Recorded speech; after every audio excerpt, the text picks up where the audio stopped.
जसे गायता आपुली गायिता जसे गायता आपुली गायिता जसे आपुली गायिता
अशाच प्रकारे आणखी काही मुलांनी वारकरी चाली बसवलेले, परंतु वेळेचा अभाव असल्या कारणास्तव आपण पुढे चालत आहोत। ज्यांनी 20 दिवसामध्ये येऊन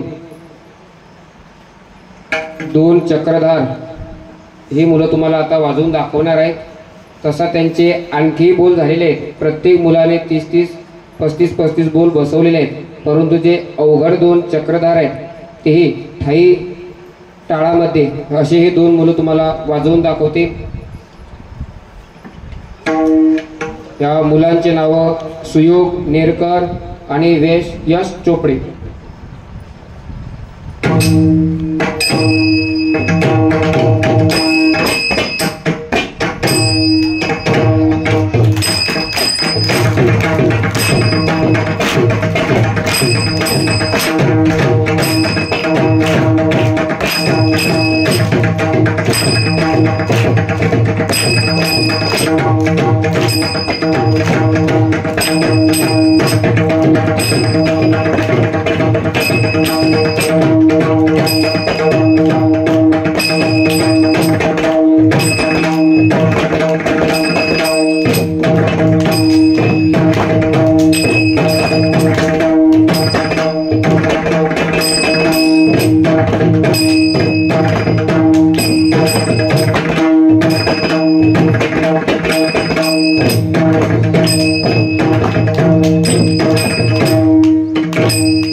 पुढील आपल्याला 2 प्रात्यक्षिक पाहायचे आहेत। एक म्हणजे योगा आणि प्राणायाम आणि विशेषतः मल्लखांब, हे 2 आपल्याला प्रात्यक्षिक बघायचे आहेत। परंतु त्या अगोदर आपण ज्या अध्यापक वर्गांनी 20 दिवस ज्या मुलांना अध्ययन देण्याचं काम केलेलं आहे, खरोखर त्यांचे सुद्धा या आश्रमावरती फार असे उपकार आहेत। कारण 20 दिवस घरापासून दूर येऊन इथं थांबून या मुलांना शिकवण्याकरिता ते वेळात वेळ काढून आलेले आहेत। पैसा कोणीही देऊ शकतो, परंतु वेळ देणे फार महत्त्वाचं आहे।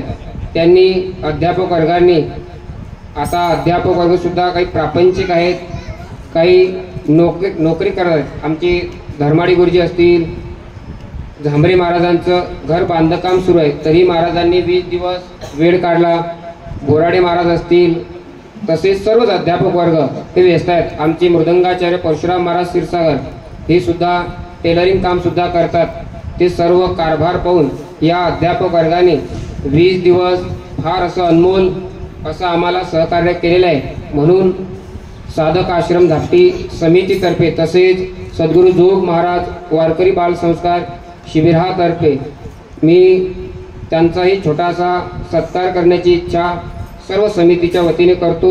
तरी सर्व अध्यापक वर्गाचा सत्कार, त्यांनी खरोखर मेहनत घेतलेली आहे, त्यांचा सत्कार, त्यांना एक ट्रॉफी देऊन बाबा सत्कार त्यांचा करतील असे मी त्यांना विनंती करतो। सामूहिक सत्कार सर्वांना ट्रॉफी। या गुरुवर्य गाथामूर्ती की जे आपल्या विद्यार्थ्यांची परीक्षा घेण्याकरिता आलेले आहेत, असे गाथामूर्ती शिवशंकर लांडे यांचा सत्कार बाबा करत आहेत।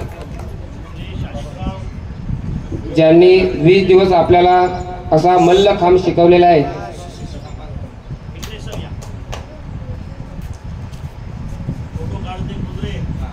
हिंगणे सरांनी 20 दिवस आपल्याला मल्लखांब शिकवलेलं आहे, त्याचं प्रात्यक्षिक सुद्धा होणार आहे।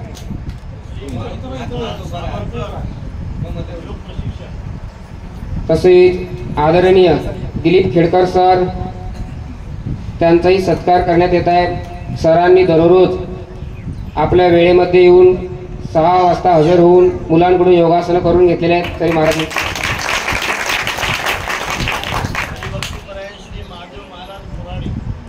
हरिभक्तपरायण आचार्य महादेवजी महाराज बोराडे, त्यांचाही सत्कार होत आहे।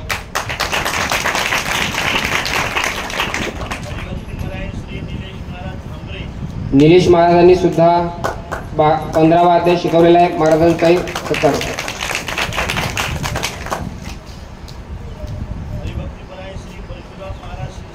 ज्यांनी 20 दिवस मुलांना पक्वास शिकवला असे आदरणीय परशुरामजी महाराज क्षीरसागर.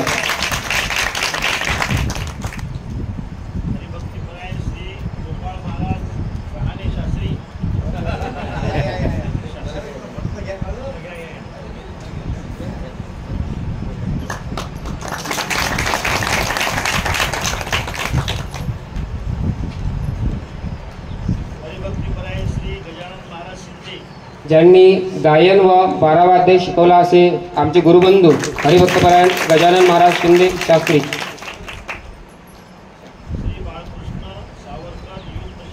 ज्यांनी खेडकर सरांना मदत केलेली असे बाळकृष्ण भाऊ वसंतकर सावरकर सर.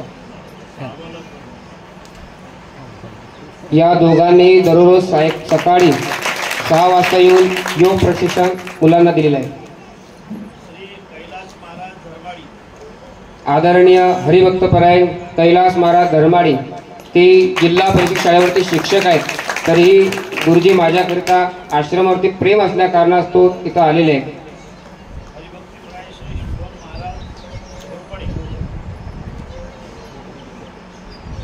ज्या अध्यापक वर्गांनी आपला अमूल्य वेळ या साधक आश्रम धापटी परिवाराकरिता या बालगोपाळांकरिता दिलेला आहे त्यांचा छोटासा सत्कार झालेला आहे. तसेच पुढे आपण आता योग प्रात्यक्षिक घेणार आहोत आणि तदनंतर लगेच मल्लखांब प्रात्यक्षिक घेणार आहोत आणि लगेच जे आपल्या आश्रमामध्ये आपल्याला वेळोवेळी मार्गदर्शन करतात असे हरिभक्तपरायण आदरणीय प्रशांत महाराज ताकोते तसेच आदरणीय गुरुवर्य रामायणाचार्य अर्थात आपलं विदर्भरत्न हरिभक्तपरायण संजय बाबा पाचपूर प्रमुख पाहुण्यांचे आपण मार्गदर्शन घेणार आहोत. सर्वप्रथम आपण योग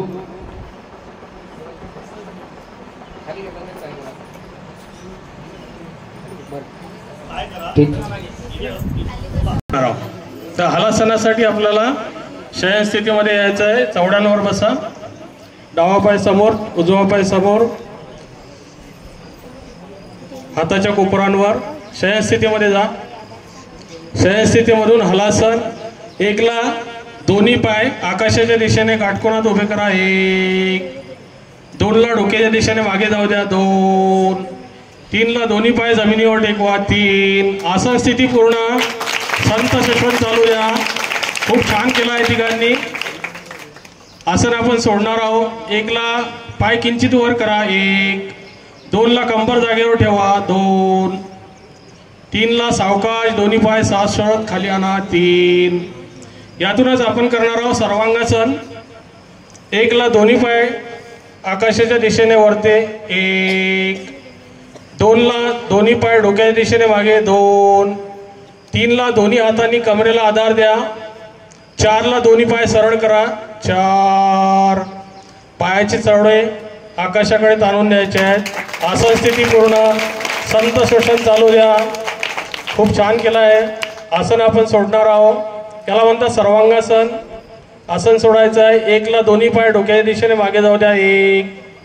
2 ला दोन्ही हात सोडून घ्या. 2. 3 ला कंबर जागेवर ठेवा सावकाश. 4 ला सावकाश दोन्ही पाय जमिनीवर. 4. यानंतर आपण करणार आहोत धनुरासन. त्यासाठी आपल्याला विपरीत शयन स्थितीमध्ये यायचं आहे. 1 ला हाताच्या कोपरांवर. 2 ला बैठक स्थिती. 3 ला डावा पाय जवळ. 4 ला उजवा पाय जवळ. 5 ला डावा पाय मागे. 6 ला उजवा पाय मागे. अष्टांग स्थिती. अष्टांग स्थितीतून विपरीत शयन स्थिती. यातून आपण करणार आहोत धनुरासन. 1 ला दोन्ही पाय गुडघ्यात वाकवा. 1. 2 ला दोन्ही हातांनी दोन्ही पायाचे गोटे पकडा. 2. 3 ला दोन्ही हात आणि पाय ताणून द्यायचे आहेत. छाती आणि मांड्यावर उचलायचे आहेत. धनुरासन. खूप छान. शरीराचा संपूर्ण भार पोटावर. पचनासाठी हे आसन खूप उत्तम आहे. पाठीचा कणा लवचिक होतो. पाचन क्षमता वाढते. आसन आपण सोडणार आहोत. 1 ला मांड्या आणि छाती जमिनीवर ठेवा. 1. 2 ला दोन्ही हात सोडून घ्या. 2. 3 ला पाय सरळ करा. 3. यानंतर आपण करणार आहोत सरळ हस्तभुजंगासन. 1 ला दोन्ही हात छातीजवळ. 1. हाताची कोपरा आकाशाकडे.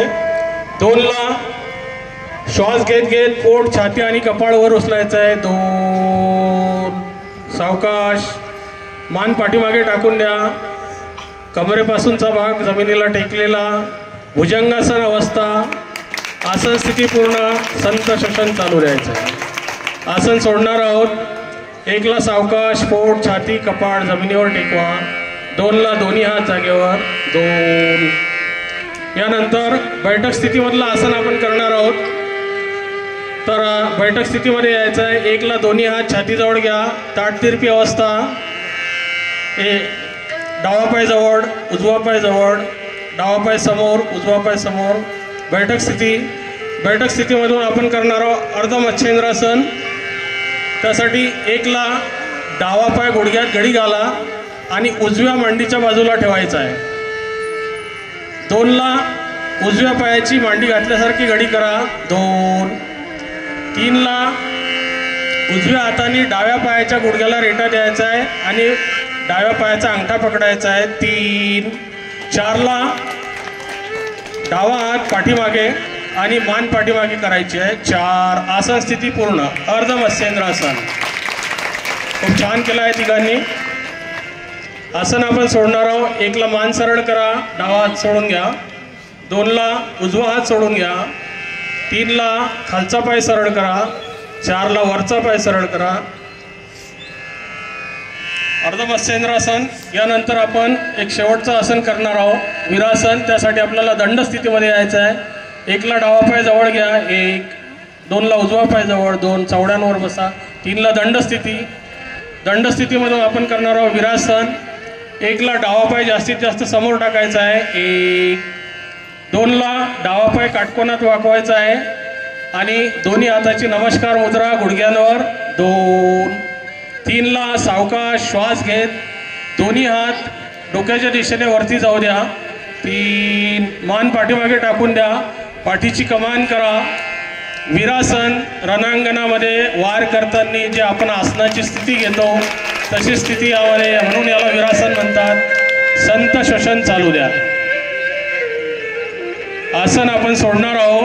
सावकाश. दोन्ही हात गुडघ्यांवर. 1. 2 ला दोन्ही हात जवळ घ्या. गुडघ्याचा पाय सरळ करा. 2. 3 ला डावा पाय उजव्या पायाजवळ आणा. 3. हरिओम. अशा हा नाही, ठीक आहे, बस ठीक आहे. सांगितलं काही हरकत नाही. याच्यानंतर आपल्या दरवर्षीप्रमाणे मागच्या वर्षी ज्यांनी मुलांना 10 दिवसामध्ये मल्लखांब त्या खांबावरती चढणे शिकवले, याही वर्षी पावसाचं वातावरण असल्या कारणास्तव गुरुजींना फारसा वेळ मिळाला नाही. तरीही गुरुजींनी उत्कृष्ट प्रकारे मुलांना त्या मल्लखांब प्रशिक्षण दिलेलं आहे. तरी मी गुरुजींना विनंती करतो की गुरुजी आपण येथे येऊन आपले जे विद्यार्थी आहेत त्यांना मल्लखांब प्रात्यक्षिक दाखवण्याकरिता उपस्थित करा. सर्व विद्यार्थ्यांना सूचना आहे, सगळ्यात आधी त्यांनी लघवी वगैरे करून यायचं. आणि हॅलो, तुम्ही लघवी करून या आणि कपडे वगैरे घालून त्या रूममध्ये कपडे बदलून या. नंतर आपल्याला मल्लखांब खेळायचा आहे. पडतात की बा माझ्या मुलाचा हातपाय मुळीन, कोणाला काही इजा होईल. घाबरल्यामुळे बरेचसे विद्यार्थी तर तयार आहेत, परंतु त्या मल्लखांबमध्ये ते येत नाहीत. मी पालकांना विनंती करतो की बा कोणत्याही गोष्टीची तुम्ही रिस्क जर घेतली तर काहीही होत नाही. आणि व्हायचं जर असलं तर पिंजऱ्यात जर लपेल असले तरीही काही होईल. आणि या आश्रममध्ये माऊलीची कृपा आहे, बाबांचे आशीर्वाद आहेत. या धार्मिक परिषदामध्ये इथं वेगवेगळे उपक्रम चालतात आणि इथं जे वातावरण निर्मिती आहे, इथं जे शक्ती आहे, ही खरोखर वेगळी शक्ती आहे आणि ही आम्हाला प्रेरणा देते. नाही तर माझी तब्येत आधी बरी नव्हती, मला वाटलं की होते की नाही होत बा. आणि विषय रोज बा गाडीने यायचा आहे, त्या गाडीलाही बी अचानक वेगळ्या गोष्टी घडल्या आणि रोज पाऊस सुरू आहे. संध्याकाळी मल्लखांब घ्यायला तिकडे गेलो की पावसानं हजेरी लावली. असो तरीही, आणि यावर्षी मागच्या वर्षीचे 2च विद्यार्थी आहेत, 2 किंवा 3, बाकीचे सर्व नवीन विद्यार्थी आहेत आणि प्रत्यक्षात ते खरोखर उत्कृष्ट मला त्यांनी साथ दिली. मी एकटा काही करू शकत नाही, त्यांचंही सहकार्य लागेल मला. त्यांनी मला भरभरून सहकार्य केलं, त्यांच्याचमुळे ही तुम्हाला आता प्रात्यक्षिक पाहायला मिळणार आहे. आणि मी तत्पूर्वी आमचे जे सगळे गुरुजन वर्ग आहेत ज्यांनी इथं अतिशय अथक प्रयत्न केलेले आहेत, एवढा मोठा परिवाराचा त्याग करून इथं राहणे, मला एक दिवस संधी भेटली. ते संधी अशी भेटली, माझी इच्छा नसताना संधी भेटली. पाऊस सुरू होता, लाईन गेलेली होती, इथं नकळत मला थांबावं लागलं, पण तरीही झोप छान लागली. कारण हवा आणि इथलं वातावरण, भगवंताच्या भरोश्यावर झोप खरंच लागते. छान मी तो अनुभव घेतला. सकाळी पहाटे 4 वाजता उठलो, कारण गुरुवारी पूजा असते दिपालनगर मंदिरामध्ये. 6 वाजता पूजेसाठी काकडा आरती हरिपाठ करून, म्हणजे जे पूजा आहे अभिषेक करण्यासाठी मी सकाळी उठून गेलो. या मंडळीचा मला एका जणांना फोन आला, का सर कुठं आहे? म्हटलं स्टेटस पहा, त्याच्यावर मी पूजा केलेली आहे, तुम्हाला समजेल कुठं आहे. असो, खरोखर इथं पालक सुद्धा तेवढेच आवर्जून सहकार्य करतात, अतिशय सहकार्य आहे. हा आश्रमच तुमचा आहे, कारण राजूभाऊचं म्हणणं आहे हा आश्रम माझा नाही, हा गुरुजी तुमच्या सर्व लोकांचा आश्रम आहे, हा बाबांचा आश्रम आहे. याला मोठं करण्याची जबाबदारी आपल्या सर्वांची आहे. का व इथं घाण करणं, नीटनेटकं याला ठेवणं, याला सुसज्ज करणं, बाबांच्या मार्गदर्शनाखाली आपण या आश्रमची उत्तरोत्तर खूप मोठी प्रगती हो, हे बाबांचे आशीर्वाद आहेत आपल्याला. आणि तुमच्या पालक वर्गांचं सुद्धा अनेक पालकांचे फोन आले, का सर पुढच्या वर्षी मलखांब घेसान का? मलखांब घेत असले तर आम्ही आमच्या मुलांना पाठवतो. मी म्हणतो मलखांबच काळाची गरज नाही, मुलांना मूल्यसंस्कार ही सगळ्यात पहिले काळाची गरज आहे. मी जे घडलो बाबांचे देखत मी तुम्हाला सांगतो की बा मी जे घडलो हे बाल संस्कार शिबिरामधूनच घडलो, म्हणून मी तुम्हाला मलखांब शिकवायला येतो, नाही तर आलो नसतो. पंढरनाथ महाराज नागझरी आश्रमला होते, त्यांनी मी नागझरीच्या आश्रममध्ये मुक्कामी राहिलो. 2-2 महिन्याचे शिबिर असत, ज्ञानेश्वरी वगैरे पाठ म्हणजे बक्षीस भेटली होती, मला आजही आठवते. ते जे बक्षीस आहे अनमूल्य आहे आणि तुम्हाला सुद्धा बक्षीस मिळालेलं आहे. उत्तर प्रत्येकांची प्रगती हो. मी तर म्हणतो हे मृदंगाचार्य तयार झाले, हे 100% बाबा. एखादा कीर्तनकारामध्ये मृदंग जर नशील, आमचे हे बाल कीर्तनकार असे तयार झाले, बाळ वारकरी, हे तुमच्या कीर्तनाच्या पाठीमागे उभे राहून तुमचं कीर्तनही साजरं करू शकतात. एवढी विद्यार्थ्यांची तयारी, कारण आपण खूप मोठे आहे. तुमच्या कीर्तनामध्ये अनेक महारथी असतात, मी पाहिलेलं आहे, परंतु आपण या छोट्याशा कार्यक्रमाला खूप मोठं महत्त्व देऊन हा कार्यक्रम अतिशय चांगल्या प्रकारे पार पाडता. याबद्दल मी सर्व शिक्षक वर्ग जे आहे, आमचे शिकवणारे जे शिक्षक वर्ग आहे, या सर्वांच्या वतीनं अनेक वेळा आपलं मनापासून धन्यवाद मानतो. देवी रचिला पाया, उभारिली देवालया. आज या साधक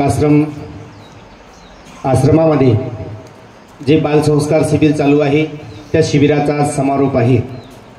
आणि समारोपाच्या निमित्ताने या ठिकाणी उपस्थित झालेली सर्व महाराष्ट्रातील नामवंत मंडळी, ज्यांच्याकडे पाहिल्याच्या नंतर आमच्यासारख्या तरुण कीर्तनकाराला एक ऊर्जा मिळते, एक प्रेरणा मिळते, ते असे असणारे श्री हरिभक्त पारायण गुरुवर्य परमपूजनीय संजयजी बाबा बास्कोर.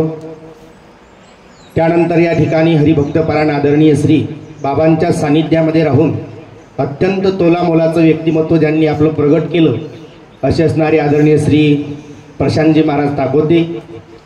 त्याचप्रमाणे जोग महाराज वारकरी शिक्षण संस्थेमध्ये 4 वर्ष अध्ययन करून या ठिकाणी मठाधीश म्हणून प्राप्त झालेले आदरणीय श्री गोपाल महाराज राहणे आहेत.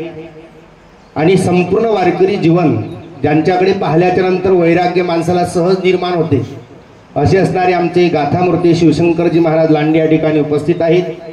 त्याचप्रमाणे आदरणीय श्री शिवाजी महाराज रायपुरी आहेत आणि भागवताचार्य आदरणीय श्री हरिभक्त पारायण विनायक महाराज सुद्धा या ठिकाणी आहेत आणि ज्यांनी अध्यापकाचं या ठिकाणी काम केलेलं आहे आदरणीय श्री गजानन महाराज शिंदे आहेत. त्याचप्रमाणे आदरणीय श्री आमचे मंगेश महाराज सरोदे आहेत. आदरणीय श्री महाराज सुद्धा या ठिकाणी उपस्थित आहेत. त्यानंतर मृदंगाची सेवा ज्यांनी या ठिकाणी मुलं चांगले तयार केले. खरोखर आळंदीमध्ये 1 वर्ष घासून सुद्धा जसा पखवाद वाजवला जात नाही ना, ते आमच्या प्रशांत महाराजांनी या ठिकाणी 20 दिवसामध्ये पखवाद वाजवणारे कोर तयार केले.